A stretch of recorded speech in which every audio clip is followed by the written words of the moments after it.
Hola, ¿qué tal? Bienvenidos. Hoy vamos a hacer un reporte de lectura para desempacar las ideas de un texto clave sobre el derecho moderno. La idea es explorar juntos por qué, de repente, la argumentación se ha vuelto el centro de todo en el mundo jurídico. Muy bien. A ver, ¿cuál es la gran pregunta que nos mueve hoy? Es esta. ¿Por qué la argumentación jurídica tiene tanto protagonismo hoy en día? ¿Qué pasó? Todo lo que vamos a ver a continuación es un intento por encontrarle una respuesta clara a esta pregunta. Según la fuente que estamos analizando, la respuesta no es una sola cosa, sino la suma de 5 factores que están súper conectados. Vamos a verlos uno por uno. Un vacío en la teoría, una necesidad en la práctica, el surgimiento del Estado constitucional, un cambio en cómo se enseña el derecho y, por último, el ideal democrático. Empecemos con los dos primeros, que en realidad son como dos caras de la misma moneda. Vamos a ver cómo un hueco en la teoría, combinado con las demandas del día a día, crearon la tormenta perfecta para que la argumentación cobrara tanta fuerza. Y esto es bien interesante.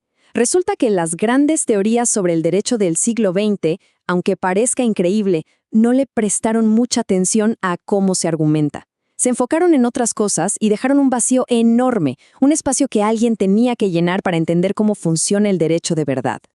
Para entender esto, pensemos que había como dos mundos legales. Por un lado, la tradición de Europa continental, que veía el derecho desde arriba, de forma muy teórica, centrada en lo que decía el legislador. Pero por otro lado, el mundo anglosajón siempre tuvo una visión más desde abajo, más práctica, enfocada en el juez y el abogado. Para ellos, el derecho siempre fue en el fondo una batalla de argumentos. Y bueno, esto nos lleva directo al segundo factor, la necesidad práctica. En lugares como Estados Unidos, aprender a argumentar es el corazón de la carrera de derecho. Y esa idea ya cruzó el charco.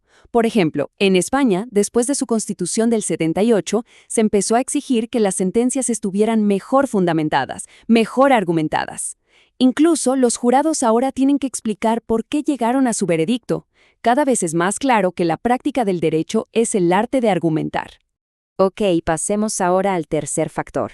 Y este es un cambio mucho más profundo. Tiene que ver con la estructura misma del Estado moderno. Este nuevo modelo de Estado empezó a exigir que las decisiones del poder se justificaran mucho más y, por lo tanto, que se argumentaran mejor. Es súper importante entender esto. Un Estado constitucional no es cualquier país que tiene una constitución escrita. No, es un Estado donde la Constitución es la norma suprema que de verdad le pone límites a todo el poder del gobierno, y no solo en cómo hace las cosas, sino también en el contenido de lo que decide. Este modelo, digamos que se sostiene sobre 3 grandes pilares. Primero, la Constitución reparte el poder. Segundo, establece derechos fundamentales que actúan como un muro de contención. Y tercero, crea formas de controlar que las leyes no se pasen de la raya y respeten la Constitución. Cada uno de estos pilares obliga a justificar todo mucho mejor. Y esta cita que vemos del texto lo resume de una forma brillante. El gran ideal del Estado constitucional es que el poder se someta por completo a la razón. Se trata de que lo que se imponga sea la fuerza de la razón y no la razón de la fuerza. El poder ya no puede decir, se hace así porque lo digo yo. Ahora tiene que explicar por qué. Bien, ¿y si cambia la práctica jurídica y cambia la estructura del Estado? Pues lógicamente algo más tenía que cambiar. Pasemos al cuarto factor, la educación. Todo esto forzó una verdadera revolución en las facultades de Derecho. Seguramente esta frase le suena a muchísima gente. El reclamo constante de estudiantes y también de profesores pidiendo que la enseñanza del derecho sea más práctica. Este clamor ha sido un motor de cambio fundamental en todo el mundo. Pero, a ver, ¿qué significa realmente práctico en este contexto? La clave está aquí. No se trata de memorizar leyes como si fueran una base de datos. Lo verdaderamente práctico es aprender a usar el motor de inferencia que usa un jurista experto. O sea, el foco ya no está en qué dice la ley, sino en cómo se usa para resolver problemas. Y aquí viene la conclusión, que es genial. Resulta que lo más práctico no es olvidarse de la teoría, sino tener una mejor teoría. Y el núcleo de esa buena teoría, de ese método que usan los expertos, es justamente la argumentación. Aprender a argumentar es al final la habilidad más práctica de todas. Y con esto llegamos al último factor, el más amplio de todos, el que conecta todo con la política. Porque este auge de la argumentación tiene muchísimo que ver con el ascenso de la democracia como la gran fuente de legitimidad en el mundo moderno. Pensemos un momento en la historia. Antes, un rey era legítimo por tradición o porque Dios lo quería así. Hoy en nuestras sociedades, la única fuente de legitimidad que aceptamos es la democracia, o sea que el poder viene del consentimiento de la gente. Pero ojo, que no todas las democracias son iguales. Hay un modelo que simplemente cuenta votos, la democracia mayoritaria.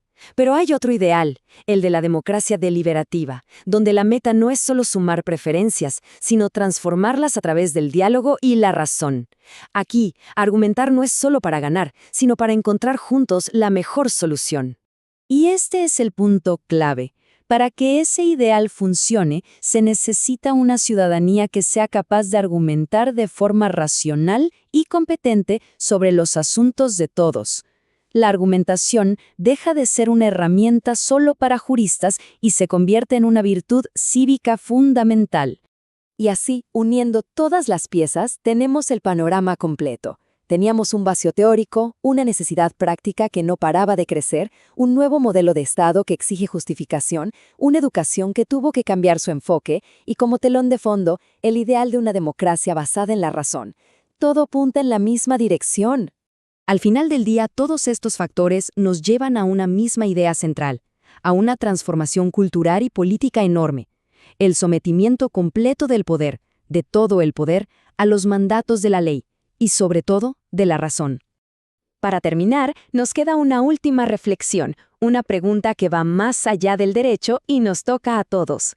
En esta época que vivimos, con tanta desinformación y polarización, ¿no será que la capacidad de argumentar con razón y de escuchar las razones de los demás es la habilidad cívica más importante que podemos desarrollar? Una idea para seguir pensando.